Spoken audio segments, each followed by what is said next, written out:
Hi, I'm Michael Feinstein. Welcome to Conversations and Music. Conversation. Well, Harry Warren is a guy to say a lot about. He was someone whom I got to know, even though there was a 60-plus age difference between us, but we became very close buddies because of my admiration for his work and his love for the fact that I cared about his work.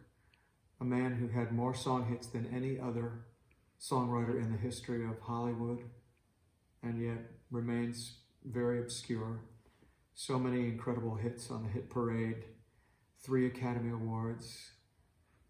It's just staggering to me that Harry Warren's name is not very well known. The songs, of course, are known. Everything from At Last to Chattanooga Choo Choo to You'll Never Know, The More I See You, An Affair to Remember, I Only Have Eyes for You, 42nd Street Lullaby of Broadway, Jeepers Creepers, You Must Have Been a Beautiful Baby. I mean, the list goes on and on. And Harry was very prolific because in his later years he worked in the studio system, and so he had to turn out song after song. It was things that he had to write to order, and he loved being creative because it was very natural for him. And he didn't always like working for the studio bosses because they were sometimes so contentious and they treated him like he was a lackey, even though he was one of the components that made their films very successful. And people asked why he didn't have more fame. Well, when he was working at Warner Brothers in the 30s on the Gold Diggers movies, it was a Ruby Keeler film, or it was a Busby Berkeley film, or it was a Glenn Miller film. It was never a Harry Warren film. Irving Berlin was an older gentleman. He was the great statesman of popular music along with Jerome Kern. So by the time that Irving Berlin came to Hollywood, he had such a reputation that a film would be billed Irving Berlin's Top Hat. Well, nothing was ever billed as Harry Warren's The Harvey Girls or Harry Warren's Hello Frisco Hello. It just didn't work that way back in those days. But he was content because he lived well. When I say content, I can hear his family laughing at me because Harry was a guy who was a curmudgeon and he was very temperamental. But I think underneath all of that, he was content. It certainly bothered him sometimes that Irving Berlin got so much more attention when Harry actually had more song hits. And it is true that during the Second World War, when the Allies bombed Germany, Harry called up a friend and said, "Ha, they bombed the wrong Berlin." Well, Berlin and Harry had a fight because in the 1940s, Harry was working on a movie that was starring Alice Faye. It was called The Gangs Are Here. And he had to write an instrumental piece, and he was in New York. And so they sent a man named Helmy Cressa to notate Harry's instrumental piece. And the next day, Helmy Cressa came back with a piano copy for Harry to approve because Harry didn't write music fluently. So Harry looked it over and he said, "You changed some of my harmonies. You can't do that." And Helmy Cressa had regularly worked for Irving Berlin. So Harry said, "Hey, you can do that for your boss, but you can't do it to me," intimating that Helmy was changing the harmonies in Berlin's songs, making them better.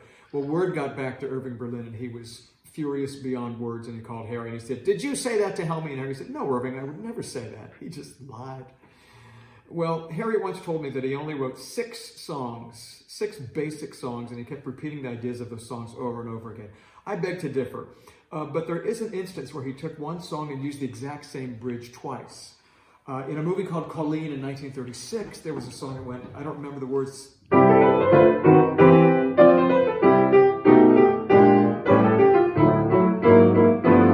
you gotta know how to dance. If you want to win my heart, don't be something smart. You gotta know how to dance. But you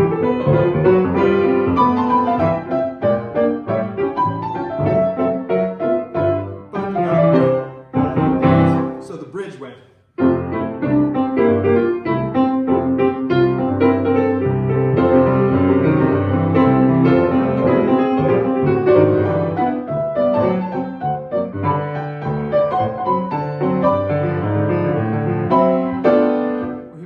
That bridge because 2 years later he wrote a song called The Lady on the 2-Cent Stamp. I'm in love with a lady in a stamp collection. Yes, sirree, she's the lady on the 2-cent stamp. And I'm reading through this one day, and I get to the bridge, And it's the same music. It's the same music as was in that song in Colleen. So where is it? Let's see.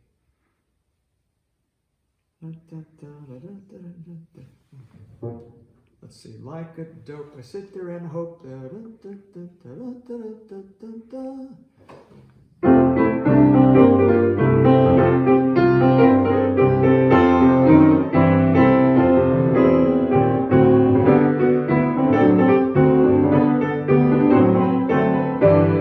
Same bridge.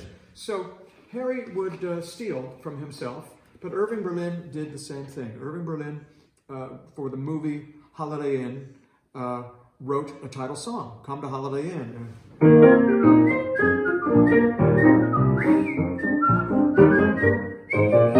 Come to Holiday Inn.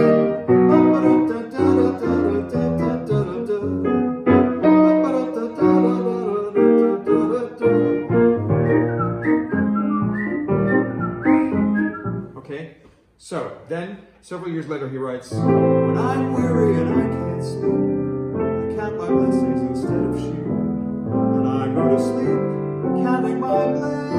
Bridge. I think about a nursery, and I picture tiny heads. And one by one I count them as they slumber in their beds. Same bridge as Holiday Inn. We just slowed it down, but it's the same music. Well, I'd like to sing you a couple of songs by Harry Warren. One is a thing that he wrote for a movie called Mr. Dodds Takes the Air. It's a song that was another thing on the hit parade, and it's called Remember Me, lyrics by Al Dubin.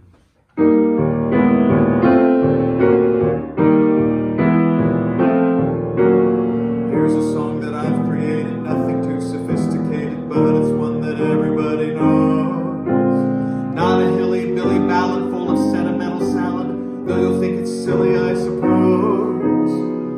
My own refrain, child of my brain. And my song is dedicated to the people who are made it. Listen now, for here is how it goes.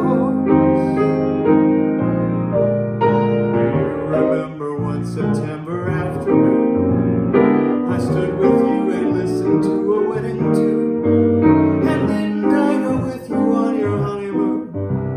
Remember me? Do you recall a cottage small upon a hill, where every day I had to pay another bill? And if I'm not mistaken, dear, I paid them still. Remember me? I can see that little angel on your knee.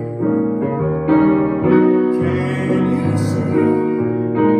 He kinda sorta looks like me. For I'm the boy whose only joy is loving you, who worries till he hurries home when day is through.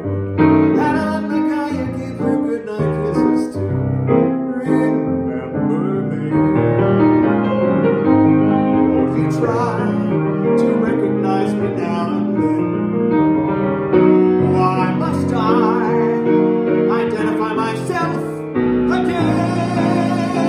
For I'm the boy whose only joy is loving you, who worries till he hurries home when day is through. And I'm the guy you give your goodnight kisses to. I'm only the husband that you're married to, so I should look a little familiar to you.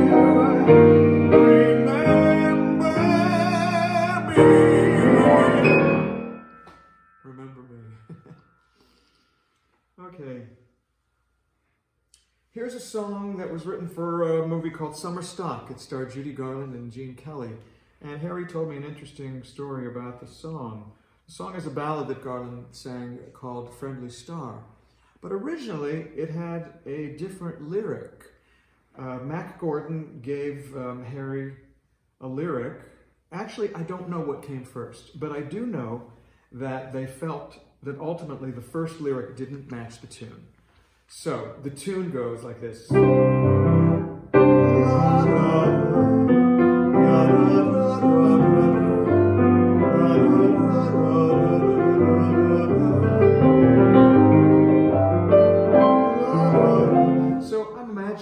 tune probably came first, and Mac wrote this lyric. Fall in love, it's lovely when you start out. Tis spring, but wait till you feel the frost.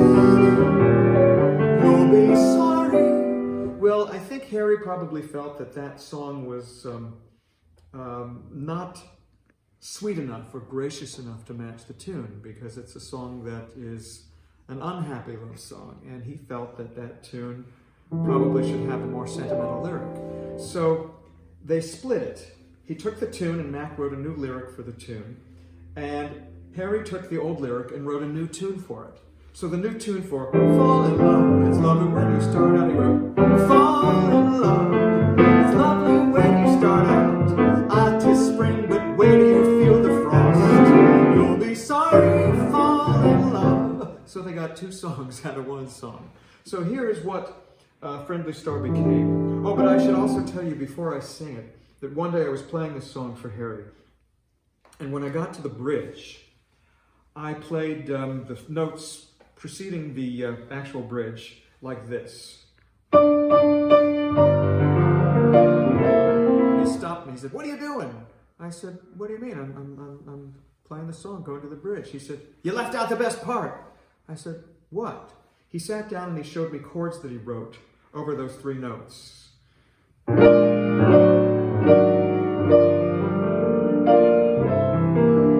Harry said, "Don't ever leave out chords like that." Because I went. He said, "We worked hard on this stuff." He said, "You know what you call those chords?" I said, "No." He said, "They're called shoulder chords." I said, "Shoulder chords?" He said, "Yeah."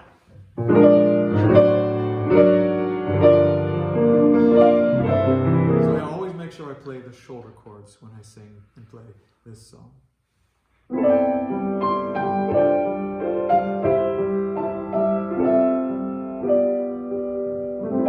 There's a star for everyone, brightly shining in the sky.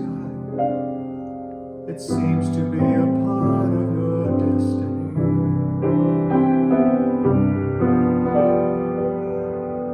Every night I eagerly watch them all go twinkling by, but I can't seem to find the one the heavens decide.